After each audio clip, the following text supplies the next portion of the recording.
Welcome back to Levi's Corner. Today we're going to read The Lion King, Hakuna Matata by Brittany Rubiano, illustrated by Therese, Larson.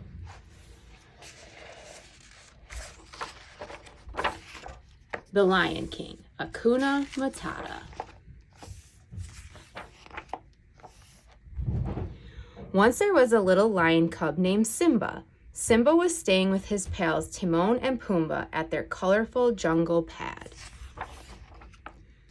Timon and Pumbaa taught Simba how to live like them, which was turning out to be pretty great.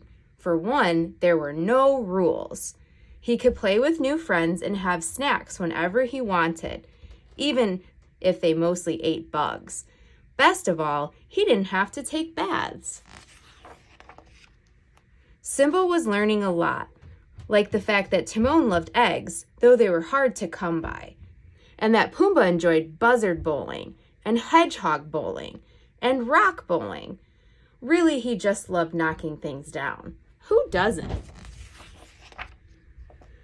But the best thing Timon and Pumbaa taught Simba was their motto for an easy life, Hakuna Matata, which means, don't worry.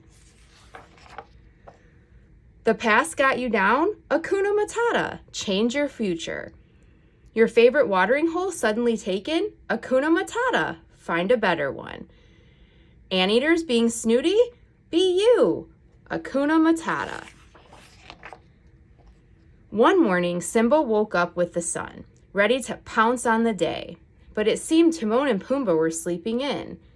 Feeling antsy and ready to hunt for grubs, Simba decided to go exploring without them. Soon he found a nice open field where he could run around. Hakuna Matata, he thought happily. A little while later, Timon and Pumbaa finally awoke to find their friend missing. They decided to look for Simba in all his favorite spots. Furball, little buddy, Simba, they called to no answer. Well, this isn't good, Timon observed.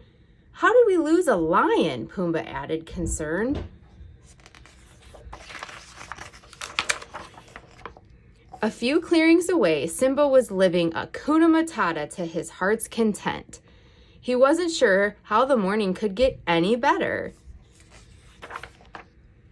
until he found a perfect mud hole.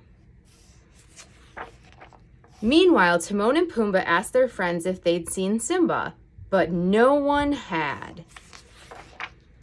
They trekked farther, and soon they found a grassy field that they were sure the cub would love, but he wasn't there either. Well, there was no denying it. Something terrible must have happened, Timon cried. Pumbaa gasped in horror. They were officially panicking. Simba, on the other hand, was trotting cheerfully along. He spotted some abandoned eggs high in a tree. Timon would love those, he thought. As he got closer, he noticed a few fallen logs. If those were in a pile, they'd be great for Pumbaa's log bowling. Not to mention, they were probably crawling with bugs. Simba grinned. He found the perfect gifts for his friends. Carefully avoiding the spray of the waterfall, he began to climb the tree, but his little claws wouldn't hold him.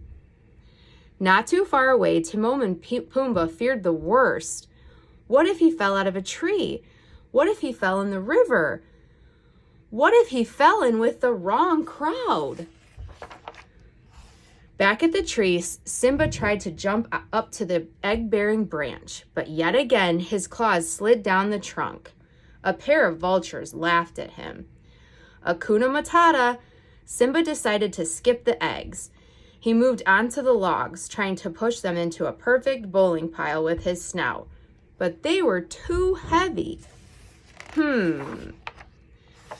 Meanwhile, Timon and Pumbaa were not doing well. What if he was cub-napped by a giant bird? What if he choked on a butterfly? What if he was eaten? What if he ate somebody? Just then, Simba spotted a bug on one of the logs. He crouched, getting ready to pounce. Suddenly, he had a brilliant idea.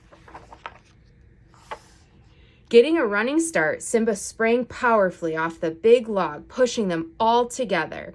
He flew into the air, through the waterfall, and towards the eggs. Hakuna Matata! At that moment, Timon and Pumbaa stumbled upon the scene. Timon and Pumbaa wailed, "Ah! No! It's worse than we thought." Simba landed and gently handed over the nest. "Guys," he said, "I'm glad you're here. I got some eggs for you, Timon, and Pumbaa some bowling with a side of bugs." Timon and Pumbaa had never felt so many feelings. They were even speechless for a moment, but only a moment. "You're safe," Pumbaa finally said. Timon choked back a sob. "And you got us presents." Simba stared at them. "What? Were you worried?" Pumbaa coughed. "Us? Worried? Of course not." "Don't be ridiculous," Timon scoffed unconvincingly. But Simba knew exactly what his pals needed to hear right then. "Hey, it's all right," he said with a wave of his paw. Hakuna Matata. The end. Don't forget to like and subscribe for more read-alouds.